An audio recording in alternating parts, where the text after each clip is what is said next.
Baiklah, ini adalah versi ringkas mengenai permulaan Arab Spring, termasuk senarai wanita yang aktif dalam gerakan tersebut. Arab Spring, ringkasan. Mula, Disember 2010 di Tunisia, tercetus akibat tindakan Mohamed Bouazizi membakar diri. Penyebaran merebak ke negara-negara Arab lain seperti Mesir, Libya, Yaman, dan Syria. Tuntutan, reformasi politik, ekonomi, sosial.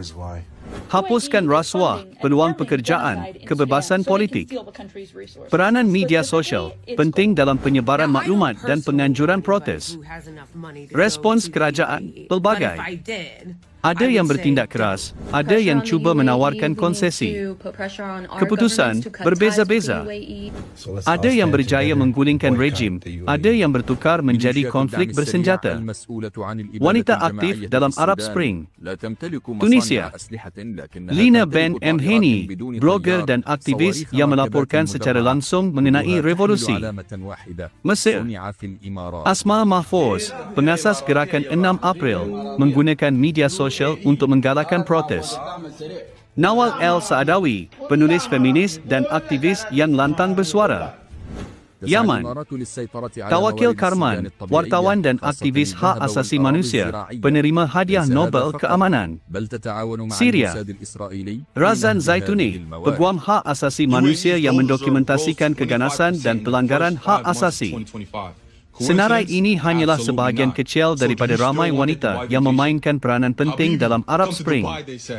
Mereka adalah simbol keberanian dan ketabahan dalam memperjuangkan kebebasan dan keadilan.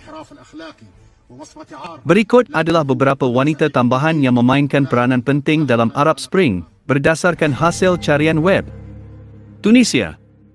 Maha Isawi, pemimpin kumpulan Karama, yang menyiarkan video protes di Sidi Bezid di Facebook, yang membantu membawa kepada kejatuhan Zine El-Abidini Ben Ali. Mesir. Mona Saif dan Gigi Ibrahim, aktif dalam menyebarkan maklumat melalui Twitter mengenai peristiwa di Tahrir Square. Bataina Kamil, penyampai berita yang lantang mengkritik rejim Mubarak dan mencalonkan diri sebagai presiden. Libya. Salwa Bugaigis, peguam dan aktivis hak asasi manusia yang menyertai Majlis Peralihan Kebangsaan Libya. Iman Al-Obaidi, seorang graduan undang-undang yang mendakwa telah dirogol oleh tentera Gaddafi, mencetuskan protes wanita terhadap rejim tersebut. Yaman. Ashwa El-Rabi, menyatakan bahawa wanita Yaman perlu berjuang untuk hak mereka dan hak tersebut tidak akan diberikan dengan mudah. Bahrain. Dr. Nada Daif, seorang doktor perubatan dan aktivis hak asasi manusia Bahrain. Selain itu, ramai wanita lain yang tidak dinamakan telah mengambil bahagian dalam protes, mengatur demonstrasi, memberikan sokongan perubatan, dan menggunakan media sosial untuk menyebarkan maklumat dan menggalakkan perubahan.